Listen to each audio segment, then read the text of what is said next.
Alright, watch this tourist get bit by this bird.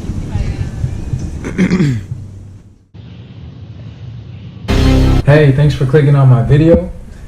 If you enjoy my videos, please subscribe to my channel.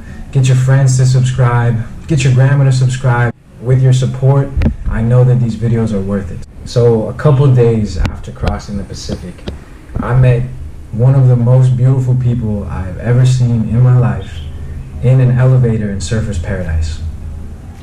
A couple weeks later, she actually flew down to Sydney to see me while I was working there. A lot of backpackers, they travel from Cairns down to Brisbane because this is a big portion. This is the portion of the Great Barrier Reef, and there's a lot of great rainforests, beaches, waterfalls, everything along this route. Also, a really popular cruising ground for yachts. So I was planning on traveling this distance so that I could make some connections and maybe find a potential boat or somebody that knows somebody that's going to go across the Indian Ocean. So what happened is we decided that we would do this trip together. I mean, we rode the Australian Greyhound bus through probably 10 different towns, all the way down from Cairns to Brisbane. Along the way, we got to see waterfalls, saltwater crocodiles. We dove in the Great Barrier Reef. We visited an island off the coast. My cousin Corey came to visit. We learned how to surf. We even met an old man who showed us around his hometown. It's called 1770, and he legitimately told me a treasure hunt story about this island in the Great Barrier Reef where 200,000 Thompson machine guns are buried, and if I have a yacht, I can go there. He'll tell me how to get them out of the ground and bring them back to the US so I can sell them and make a fortune. No lie, in 2018 this really happened. It was an incredible experience, and I really hope that you enjoy this video. Like that, we're in northern Cairns. Some friends from the hostel, Canadians, Danish, another Canadian. But yeah, we rented a car today. It's about 20 bucks per person. Just gonna cruise around, check out the rainforest. There's a bunch of rainforest right around on the inland of the Great Barrier Reef. It's gonna be a good one.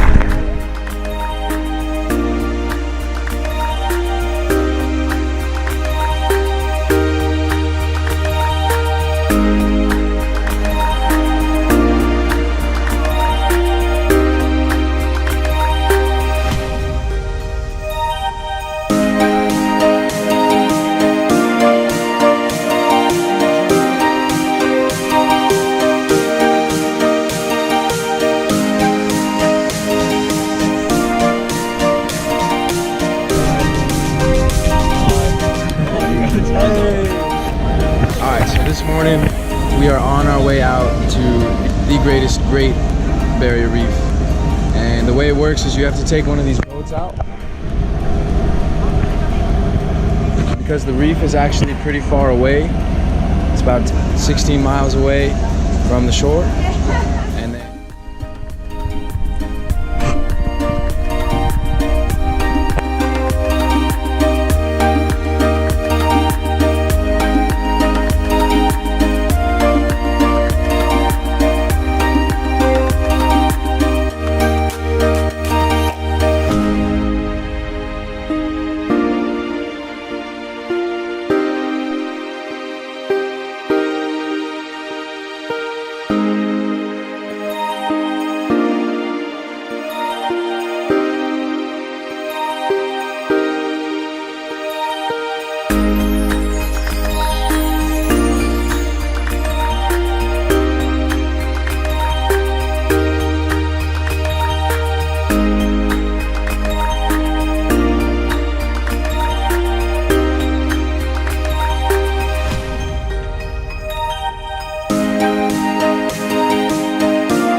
Alright, so here today in northern Queensland, which is called the Tropical North. Right behind me is actually the oldest rainforest in the world. In this rainforest, you can find these birds called a cassowary, which are kind of like an ostrich. They stand about 6'3", and they can weigh up to 200 pounds. So just a massive bird. And right in front is the Great Barrier Reef. Now, some of the most deadly animals live in this water here. You have the saltwater crocodile, which is the biggest species of crocodile. You also have the box jellyfish, which can kill you, and this small jellyfish called the irukandji, which can also kill you. Nobody actually swims in this water.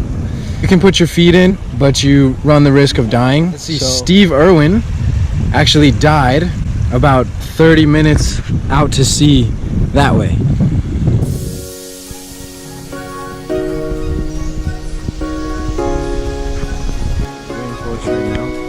So we are walking down right now to the Daintree River, which is where some of the largest saltwater crocodiles in the world can be found.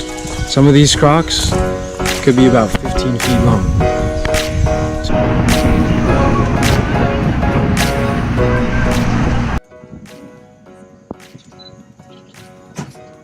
1,000-pound croc right there in the water.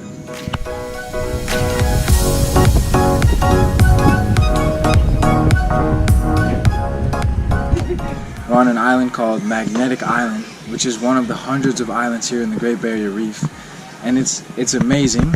Here there are wild wallabies, which is like a small kangaroo, and giant bats about this big, hundreds of them just flying around in the trees. Oh, there's one right there. Huge one, about this big. Also koalas. So we're actually staying here in a koala park. And it's just an incredible spot. That's good.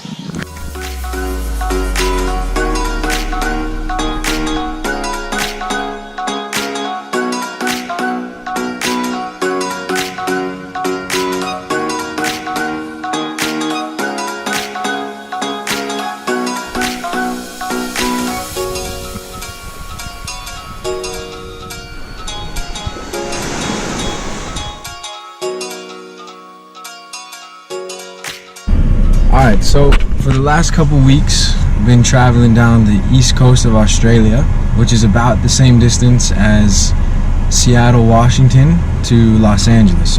And I've been going to different places, different marinas, just trying to find out information on an Indian Ocean crossing, and you know, who's going, what season, where to be, so I can give myself the best chance to be on a boat across the Indian Ocean, preferably to South Africa.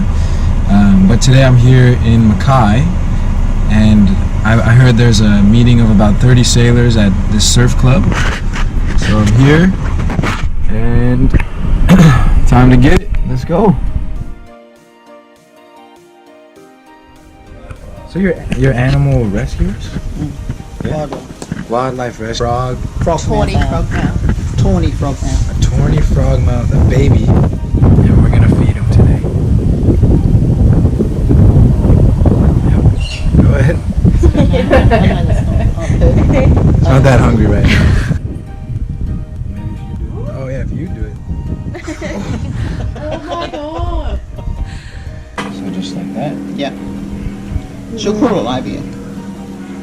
So I let it happen? Yeah. Alright. What? Sharp. Yeah, they do. They do have sharp nails. Alright. Wow. You've got to hang on. So it's an Australian possum. Yeah, it's called a brush tail. How old is this one? She would be probably 5 months. Yeah. I'm going to let you off here. You can walk down the stairs down there. Perfect. Stroll on the park. You can watch sunset anywhere along here. Wow. Thank you. Hey, is that cool? Thank you so much.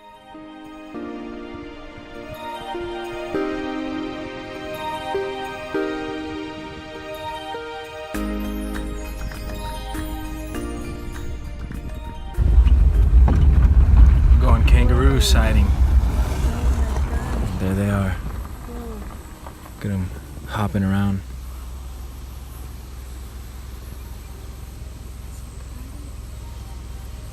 That's crazy. It's just like how we see deer. Oops. Just how we see deer at home.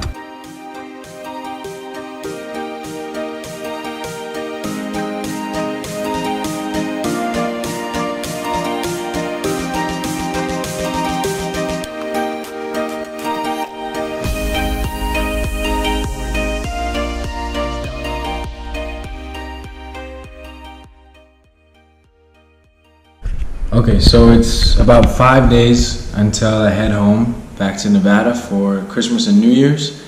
And I'm spending these last couple days trying to get the best information I can to know when I come back in January where exactly I need to be. So I'm on a site called Noosa, and it's what all the sailors use, all the cruisers, to figure out information on marinas, port authorities. And I've just got a really great tip from the harbor master in Darwin to call the Airlie Beach Yacht Club. I'm trying to sail around the world as crew, and I've just got here across the Pacific, and I'm wondering if I might be able to ask you a couple questions about some of the yachts in your region. So, do you know what season boats usually cross across the Indian Ocean, maybe to India or to South Africa?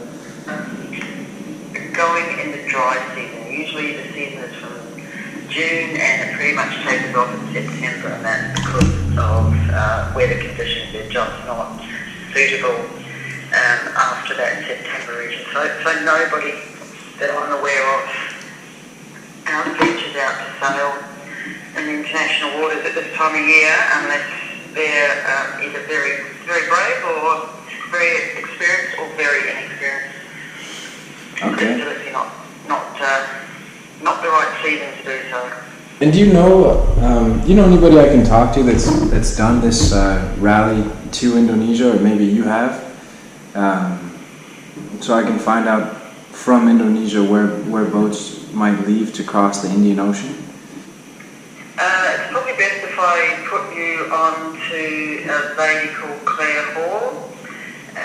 She has more experience than me. She's the lady who organises our race.